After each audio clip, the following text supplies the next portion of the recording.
Hello friends, आज का topic है आउटर स्पेस ट्रीटी और वेपनाइजेशन ऑफ स्पेस।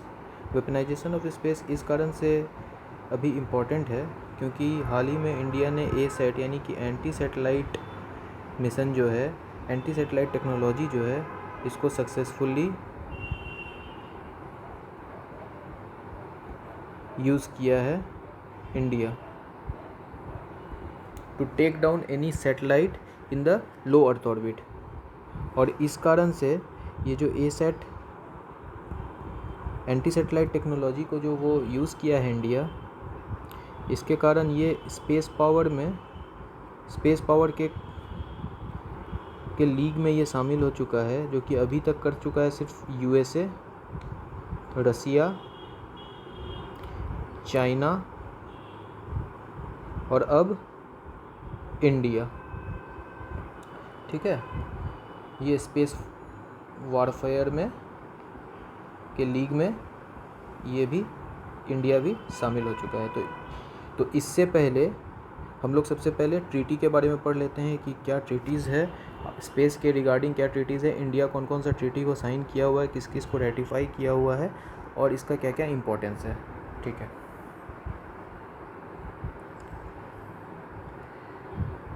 तो हम लोग देखते हैं what is outer space treaty.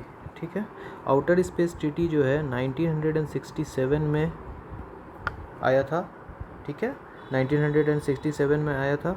US, UK और USSR, ठीक है, केम टू इफेक्ट इन 1967। ठीक है, इंडिया ने इसको रेटिफाई किया हुआ है।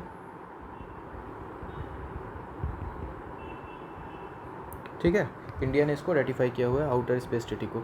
इसका अगर पूरा आउटर स्पेस ट्रीटी 1967 लिखने से भी होगा, लेकिन अगर पूरा नाम इसका लिखा जाए treaty on principles governing activities of states मतलब कंट्रीज़, स्टेट्स है। ठीक है, कोई इंडिविजुअल नहीं है, इस पॉइंट को ये करना, नोट करना है। इंडिविजुअल या फिर कोई प्राइवेट फर्म नहीं है, ये एक सोवरेन कंट्रीज़ के बारे में बोला गया है।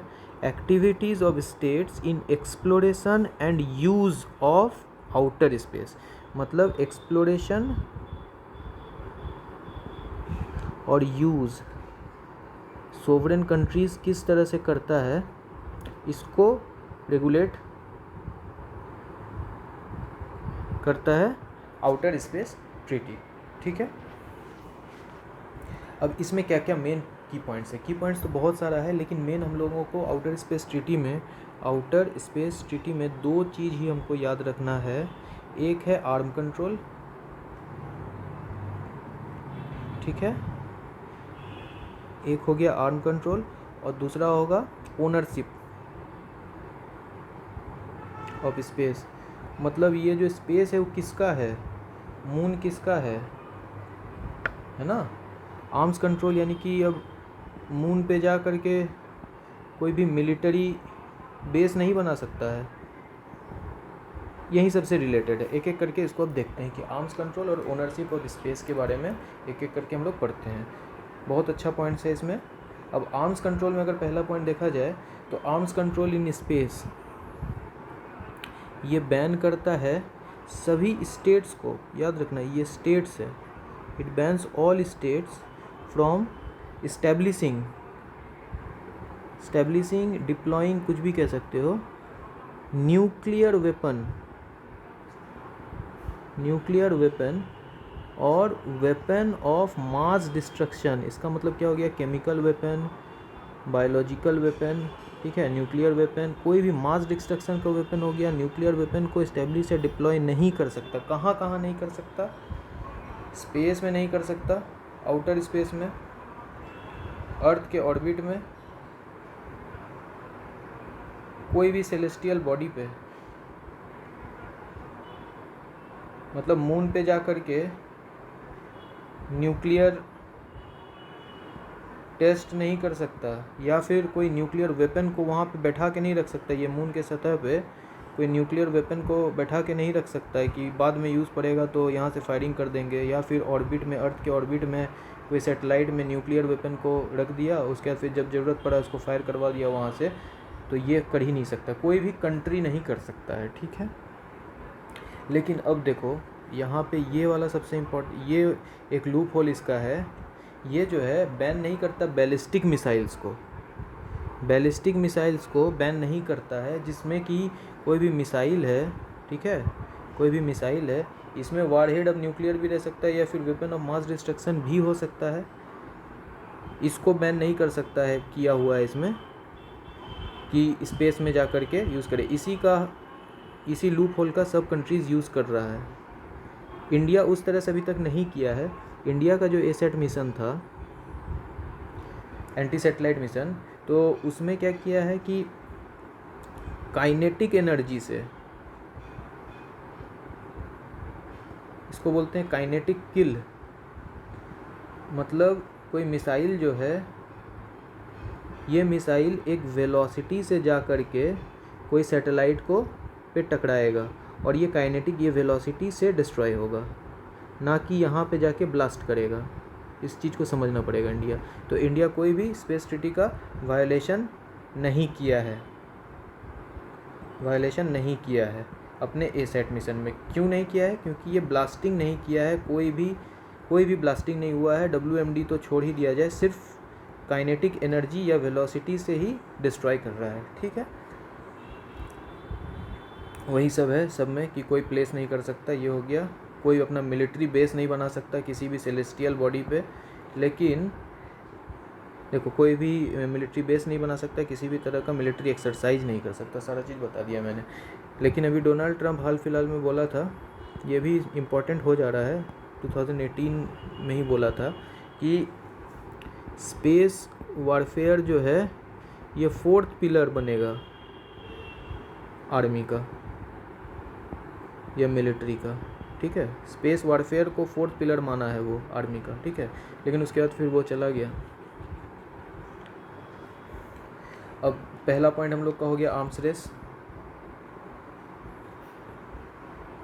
Arms control. अब दूसरा पॉइंट है ओनरशिप, किसका है स्पेस, ठीक है।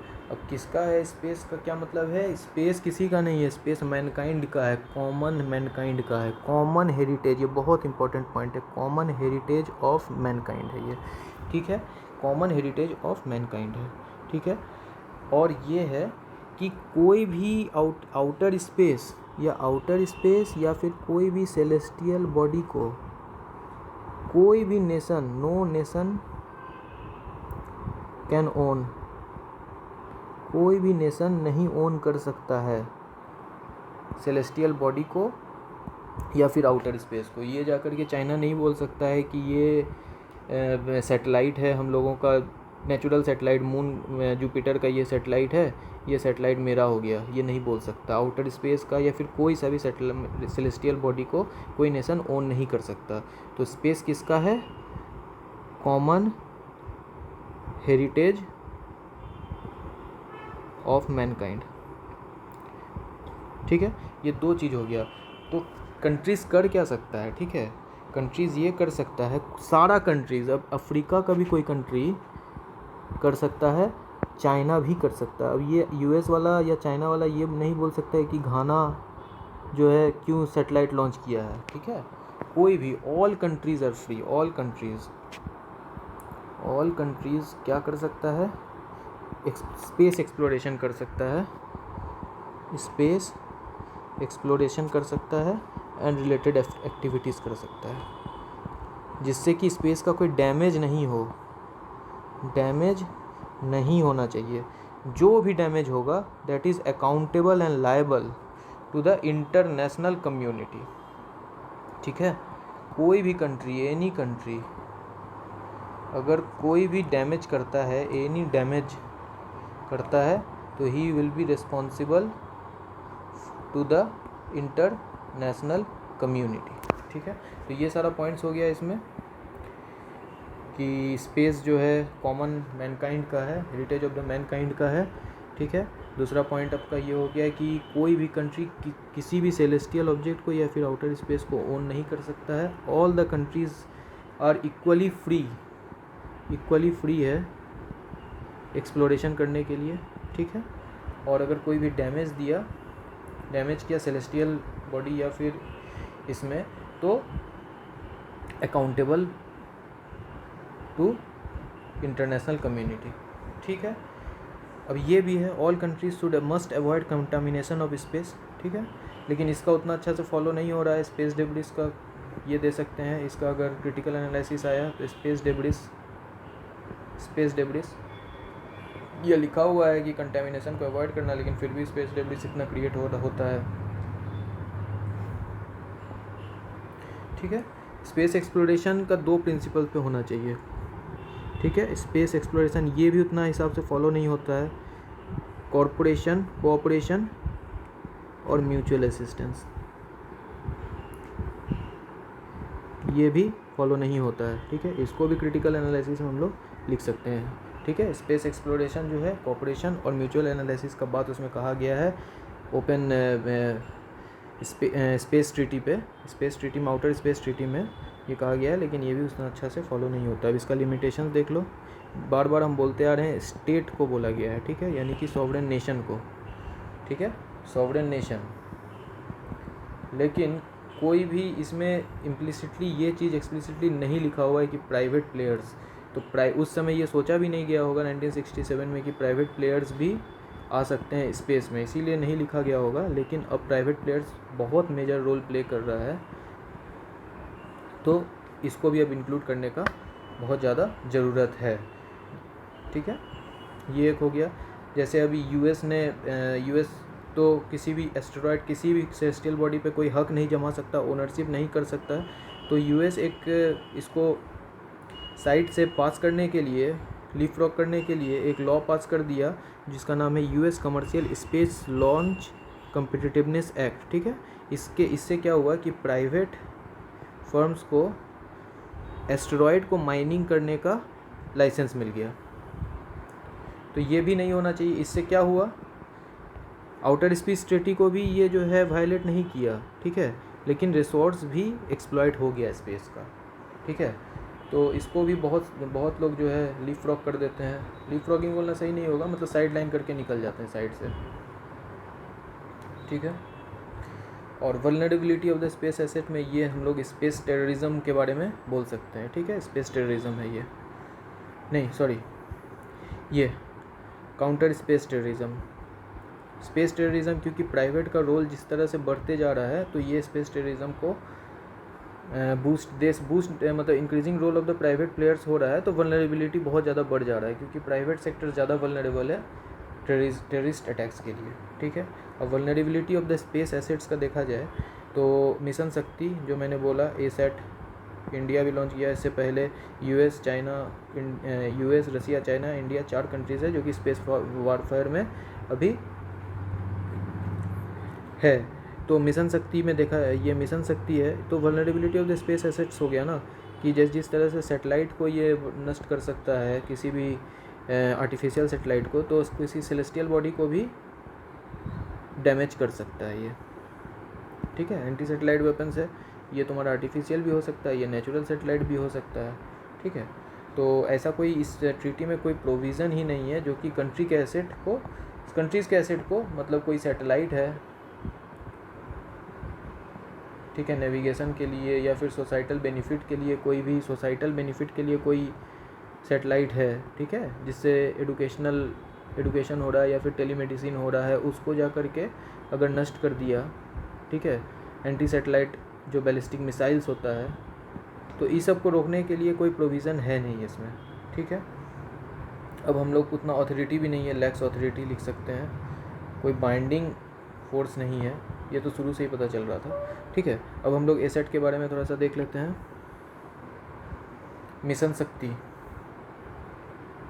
ये जो इसका नाम है मिशन शक्ति नाम से एंटी सैटेलाइट टेक्नोलॉजी को लॉन्च किया गया है। ठीक है, तो ये इसके क्या होगा ना, geopolitical realities in the space, ये थोड़ा सा ये टर्म को थोड़ा याद रखना है कि जियोपॉलिटिकल बूस्ट मिला है इसमें, जियोपॉलिटिकली बहुत ही फेवरेबल कंडीशन में इंडिया को पहुंचाया है in the space warfare domain. ठीक है, तो 27 मार्च को इसको लॉन्च किया गया है, ये लो अर्थ ऑर्बिट में लॉन्च किया गया है इसको। ठीक है, लो अर्थ ऑर्बिट में लॉन्च किया गया है, इंडिया 4th कंट्री बन गया है, हम बताए ही थे, स्पेस वॉरफेयर के लिए बताए थे।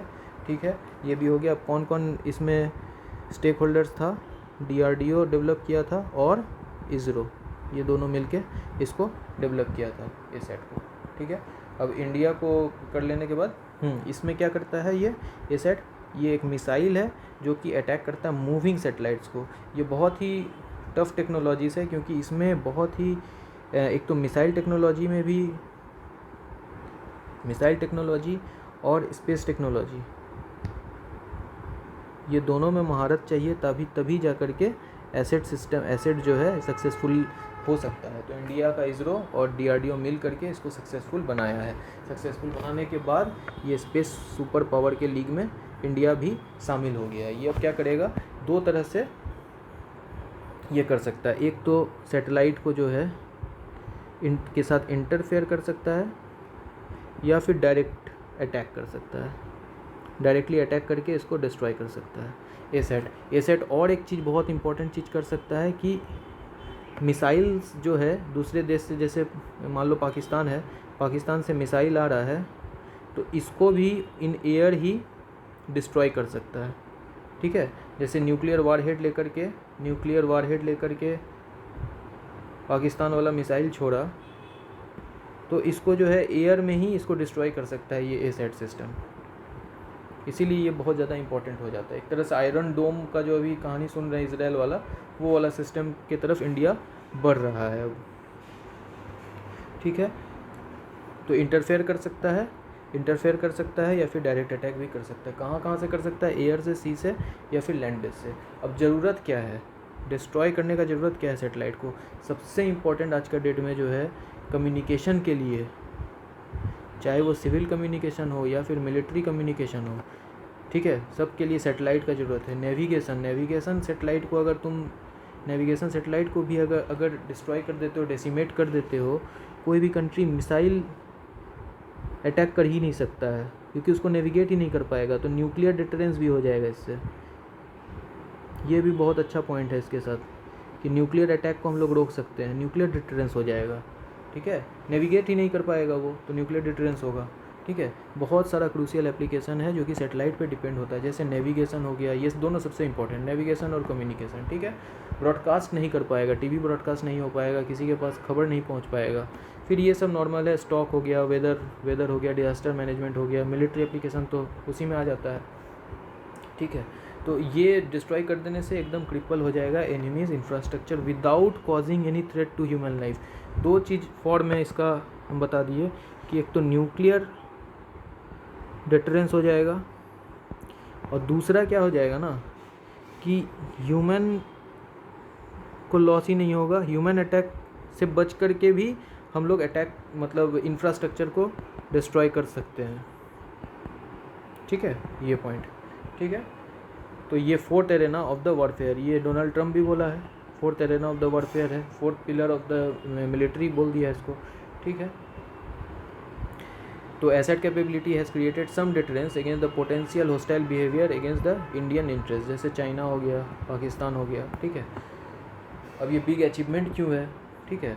अब ये USA बोला है it is like a hitting a bullet with bullet, एक बुलेट को दूसरे बुलेट से मारने के जैसा होता है एसेट के बारे में हम बता ही हैं कि बहुत एडवांस कैपेबिलिटी चाहिए दोनों में, स्पेस टेक्नोलॉजी में भी और मिसाइल टेक्नोलॉजी में भी, तब जा कर के एसेट में सक्सेस मिलता है। तो ये पहुंचा है तब जा कर के स्पेस सुपर पावर के लीग में इंडिया भी शामिल हुआ है, क्योंकि एक अगर मिसाइल को एक अगर सैटेलाइट को देखा जाए तो 28 मैक के स्पीड से वो रिवॉल्व करता है लगभग, अगर लो अर्थ ऑर्बिट में देखा जाए तो, ठीक है। Destroying such A satellite using ballistic missile is an important milestone for any country, ठीक है। ये वाला भी हम आपको बता दिए अभी, न्यूक्लियर मिसाइल डिटरेंस, ठीक है। नेविगेशन सिस्टम को ही ख़त्म कर देगा तो न्यूक्लियर मिसाइल वो छोड़ नहीं पाएगा, तो न्यूक्लियर मिसाइल डिटरेंस हो गया, ठीक है। अब यहाँ पे पढ़ते हैं इसका जियोपॉलिटिकल इम्प्लीकेशन भी मैंने बता दिया है कि पाकिस्तान जो कि नो फर्स्ट यूज़ पॉलिसी पे विश्वास नहीं रखता है तो उसको भी बहुत डिटरेंस होगा, नेविगेशन सैटेलाइट उसका डिस्ट्रॉय हो जाएगा तो वो फिर न्यूक्लियर वेपन को ये नहीं कर पाएगा, यूज़ नहीं कर पाएगा। तो किस पे वो रिलाई करना पड़ेगा उसको, टेरेस्ट्रियल पावर पे ही, ठीक है। और this will significant deterrence विज़ the position of Pakistan. और चाइना के पास भी एसेट कैपेबिलिटीज़ है, लेकिन ये एक balancing deterrent, critical balancing deterrent होगा क्योंकि उसके पास भी अपने पास भी है, तो it will create a balance in the geopolitics of West Central Asia. ठीक है, अब चैलेंजेस देखा जाए, चैलेंजेस क्या है मिशन शक्ति का, क्या क्या प्रॉब्लम हो सकता है। अब देखो, सिर्फ एक मिसाइल एक सैटेलाइट तो नहीं है, सारा लगभग सारा कंट्रीज़ के पास नेविगेशन के लिए ऐसा नहीं है कि एक ही सैटेलाइट है। ठीक है, हज़ारों सैटेलाइट्स है नेविगेशन के लिए। और थर्ड पार्टी के यूज़ से भी, जैसे पाकिस्तान के पास अपना नेविगेशन सैटेलाइट भी होगा, लेकिन वो दूसरे से भी नेविगेशन के लिए, जैसे जीपीएस से हम लोग लेते हैं, IRNSS है हम लोगों के पास, ठीक है, ग्लोनास है।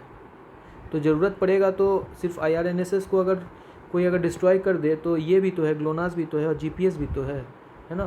तो इस तरह से सबको डिस्ट्रॉय करना संभव नहीं है। ठीक है, since the nation use the third party satellite for their various need, even striking out every satellite of a nation मतलब एक नेशन का सारे सैटेलाइट को भी स्ट्राइक डाउन कर दोगे तब भी उसका मिलिट्री कम्युनिकेशन को उतना तरह से डिसेबल नहीं कर सकते हो। वीकेन जरूर कर सकते हो, इट कैन वीकेन इट, लेकिन डिसेबल नहीं कर सकते हो। ठीक है, दूसरा ये हो गया कि अगर अब इतना तक पहुंच गया कि एक सैटेलाइट को ही मार के गिराना पड़ जा रहा है मिसाइल से, तो इसका मतलब पहले ही न्यूक्लियर थ्रेशोल्ड जो होता है, न्यूक्लियर थ्रेशोल्ड का मतलब होता है कि एक इतना तक अगर पहुंच गया वार का सिचुएशन, तो अब न्यूक्लियर वेपन यूज़ हो जाना चाहिए, कर देता है यूज़। ठीक है, नो फर्स्ट यूज़ पॉलिसी तो पाकिस्तान वगैरह नहीं मानता है। ठीक है, तो न्यूक्लियर थ्रेशोल्ड ऐसे ही ब्रीच हो चुका है। ठीक है, ये सब तो कन्वेंशन ऑफ स्पेस उसमें ही बता दिया गया था कि इंडिया ये भी पहले ही बता दिया गया था कि इंडिया वायलेट नहीं किया है कोई सा भी मिशन, कोई भी ट्रीटीज़ को, और कोई भी ट्रीटीज़ को इसीलिए नहीं किया है क्योंकि ये काइनेटिक किल मॉडल पे बेस्ड है। अपना एसेट मिशन जो मिशन शक्ति है, काइनेटिक किल मॉडल पे, मतलब कि ये वेलोसिटी से डिस्ट्रॉय कर देता है, destroying both the object and energy with a crash. लेकिन इससे क्या हो गया ना कि स्पेस डेब्रिस बहुत जनरेट हुआ, जैसे 45 नंबर्स ऑफ डेब्रिस क्रिएट किया था ये अपना ट्रायल में, जो कि इसरो वाला बोला कि इवेंचुअली ग्राउंड में आ जाएगा, अर्थ सरफेस पे ये गिर जाएगा। लेकिन इसी जगह पे नासा वाला बोला है कि ये जो स्पेस डेब्रिस क्रिएट हुआ है ये इंटरनेशनल स्पेस स्टेशन को डैमेज कर सकता है।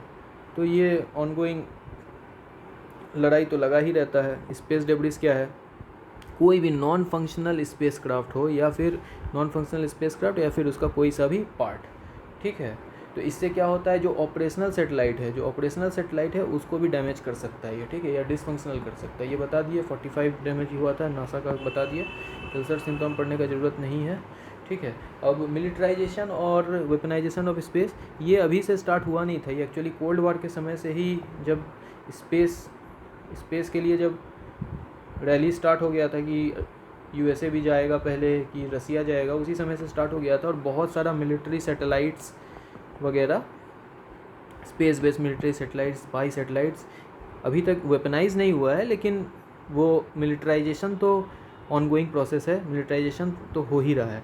ठीक है, लेकिन ये जो है एक पॉइंट पे हम लोगों को पहुंचना पड़ेगा वर्ल्ड को, जहाँ पे कि इस आर्म्स रेस को स्टॉप किया जाए, क्योंकि नहीं तो ये जो है ना कल्मिनेट करेगा न्यूक्लियर या फिर वेपन ऑफ मास डिस्ट्रक्शंस भी सेलेस्टियल ऑब्जेक्ट्स में प्लेस कर दिया जाएगा, और वो धीरे धीरे उस डायरेक्शन में हम लोग बढ़ जाएंगे। तो हम लोगों को आर्म्स रेस को स्टॉप करना है। ठीक है, इंडिया का भी यही है कि इंडिया का भी जो मेन है, जो गोल है हम लोगों का, लार्जर गोल जो है, कंप्लीट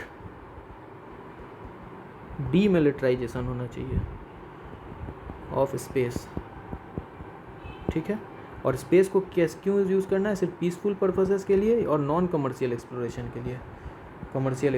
के लिए। ये नहीं कि एस्टेरॉयड को माइनिंग कर रहे हैं, एस्टेरॉयड को माइन करके प्राइवेट कंपनी को दे रहे हैं, हम लोग नहीं कर सकते, एज ए नेशन नहीं कर सकते तो प्राइवेट कंपनी को दे रहे हैं। तो बस पीसफुल एक्सप्लोरेशन के लिए और नॉन कमर्शियल एक्सप्लोरेशन के लिए करना चाहिए। ठीक है, अब कैसे इसको रोक सकते हैं, तो बहुत सारा टेक्नोलॉजीज है जिसको डेवलप करना चाहिए, अल्टरनेटिव टेक्नोलॉजीज है जो कि जैम कर दे इसको, सैटेलाइट्स को ही जैम कर दे, हैक कर ले इसको, जैम कर दे, तो उसको डिस्ट्रॉय करने का ही ज़रूरत नहीं पड़ेगा। ठीक है, तो ये मोर इफेक्टिव देन काइनेटिक किल हो सकता है। ठीक है, अब कौन कौन सा ट्रीटीज़ है जिसको साइन किया हुआ है यूनाइटेड नेशंस का इंडिया रिगार्डिंग स्पेस, तो इसको तो मतलब रेटिफाई किया हुआ है अपना आउटर स्पेस ट्रीटी जो है, आउटर स्पेस ट्रीटी 1967, इसको रेटिफाई किया हुआ इंडिया, ठीक है। रेस्क्यू एग्रीमेंट, इसको भी रेटिफाई किया हुआ है। तीसरा लायबिलिटी कन्वेंशन, इसको भी रेटिफाई किया हुआ है।